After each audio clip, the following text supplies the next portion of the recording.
나사렛 아침 묵상입니다. 성도의 삶은 말씀이 우선되어야 합니다. 따라서 하나님의 말씀에 온전히 순종하며 하나님의 뜻에 따라 살아가기를 바랍니다.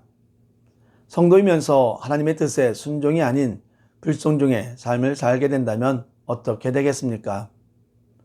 겸손함 속에서 순종을 해야 하는데 순종이 아닌 교만의 삶을 살게 되면 어떻게 되겠습니까? 오늘 우리가 읽어야 할 하나님의 귀한 말씀은 사사기 20장 29절에서 48절 말씀입니다. 이스라엘이 기브와 주위에 군사를 매복하니라. 이스라엘 자손이 셋째 날에 베냐민 자손을 치러 올라가서 전과 같이 기브와에 맞서 전열을 갖추매 베냐민 자손이 나와서 백성을 맞더니 꾀임에 빠져 성읍을 떠났더라.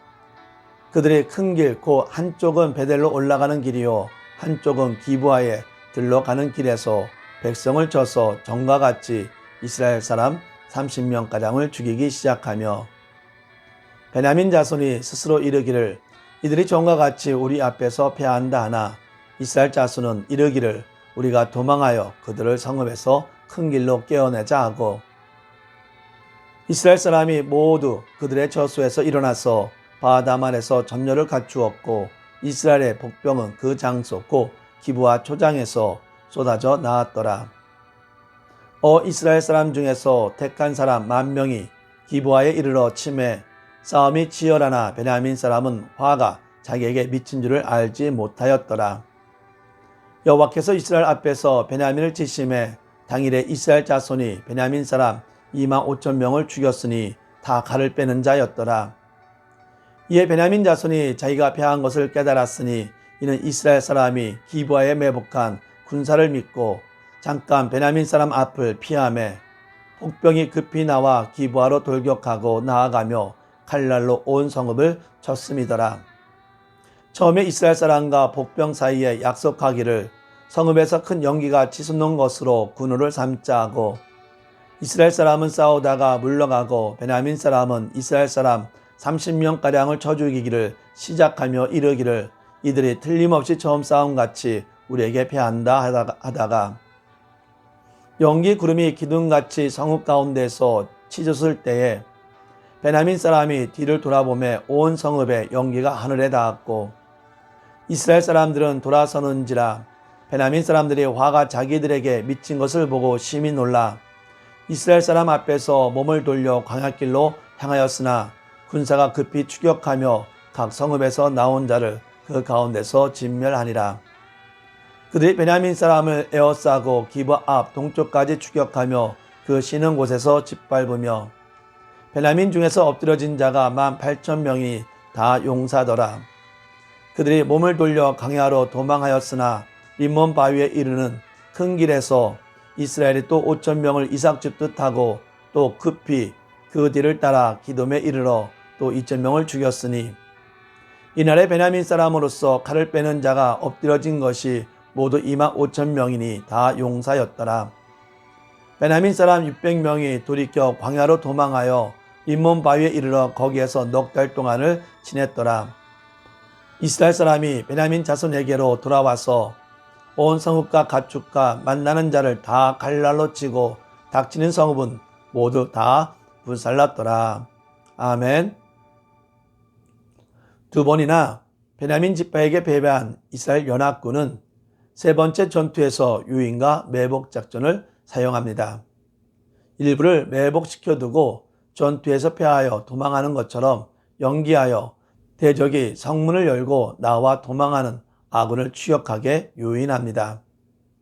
그 틈을 노려 매복했던 병사들이 성에 들어가 손쉽게 성을 점령하는 것입니다.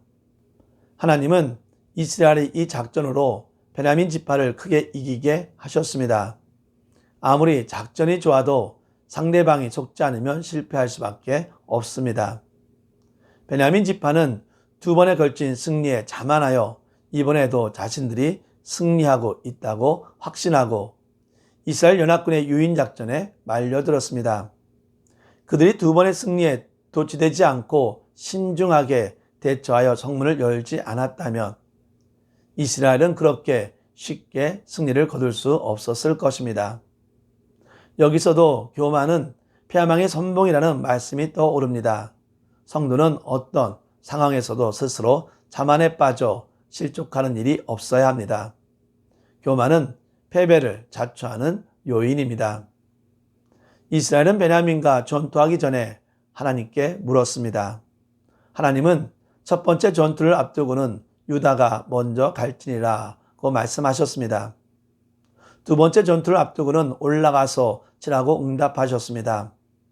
그러나 이번에는 올라가라, 내일은 내가 그를 내 손에 넘겨주리라고 승리를 약속하셨습니다.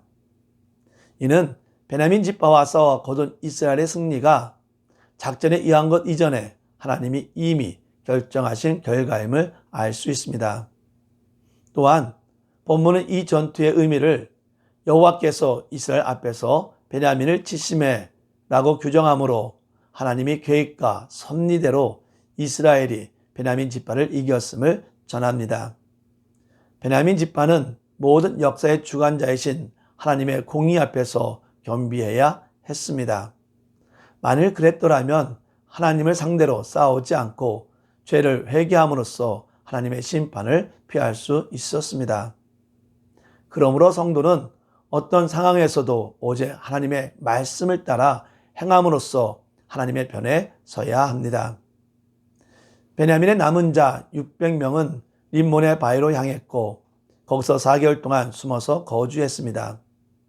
이스라엘 사람은 베냐민 전사들이 빠져나간 그들의 성읍으로 돌아가 그곳의 주민들과 가축을 모두 진멸했습니다. 또 성읍을 불살랐습니다. 베냐민 자손 중에 남은 자들은 극소수인 600명 정도에 불과했습니다. 이스라엘의 12지파 가운데서 한 지파가 거의 사라질 지경에 이르렀습니다. 이스라엘이 어쩌다 이런 지경에 이른 것입니까?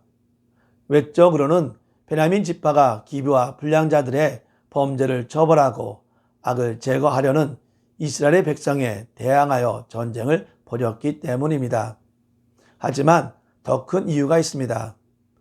내적으로 이스라엘 백성이 가나안 민족에 거의 동화되어 가나안 사람처럼 되었기 때문입니다. 이스라엘 백성은 가나안의 풍요와 문화에 매료되어 하나님의 말씀을 무시하고 가나안 족속을 쫓아내는 싸움을 거부하며 자기의 이익을 위해 자기 마음대로 행했기 때문입니다. 여호와 하나님이 가나안 땅을 분배받은 이스라엘 백성에게 주신 명령은 모호하지 않았습니다. 남아있는 가나안 족속을 쫓아내라는 것이었습니다. 이스라엘이 하나님의 백성답게 살기 위해서는 그들을 쫓아내야 한다는 것이었습니다.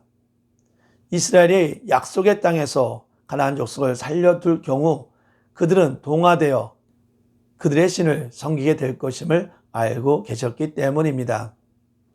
만약 그렇게 되면 하나님은 이스라엘 백성에게 언약의 저주를 내리셔야 했습니다. 하나님은 인생의 생각을 뛰어넘으시는 분이며 그분의 판단은 측량할 수 없습니다. 그분은 항상 옳고 선하십니다. 사랑하는 성도 여러분, 사사기는 이스라엘 사람들의 모습을 가감없이 기록함으로써 하나님 백성이 어떻게 악에서 빠져나오지 못한 채 그 안에서 파멸했는가를 보여줍니다. 우리는 신앙을 가지고 있으니 이런 일을 당하지 않을 것이다 자만해서는 안 됩니다.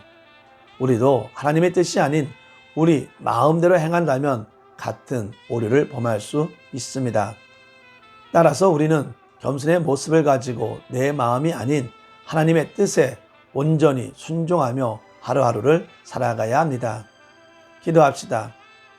전능하시고 모든 것을 주관하시는 하나님 아버지를 경배와 찬양을 드리고 기도합니다. 하나님의 귀한 은혜로 항상 저희를 지켜주시고 인도하여 주심에 감사를 드립니다. 저희가 비록 연약하고 부족하지만 하나님의 말씀에 순종하며 겸손한 삶을 살기를 원합니다. 저희가 교만하여 불순종의 모습이 있었다면 용서하여 주시고 온전히 주님의 뜻을 이루어가며 살아갈 수 있도록 인도하여 주시옵소서. 나의 이기적인 모습 속에서 욕심을 채우고 나만을 위한 삶을 살지 않게 하여 주시고 내 마음대로 사는 삶이 아니라 하나님의 뜻에 순종하며 사는 삶이 되게 하여 주시옵소서. 하나님의 뜻에 순종하며 하나님의 영광을 나타나게 하여 주시옵소서. 예수님의 이름으로 기도합니다. 아멘.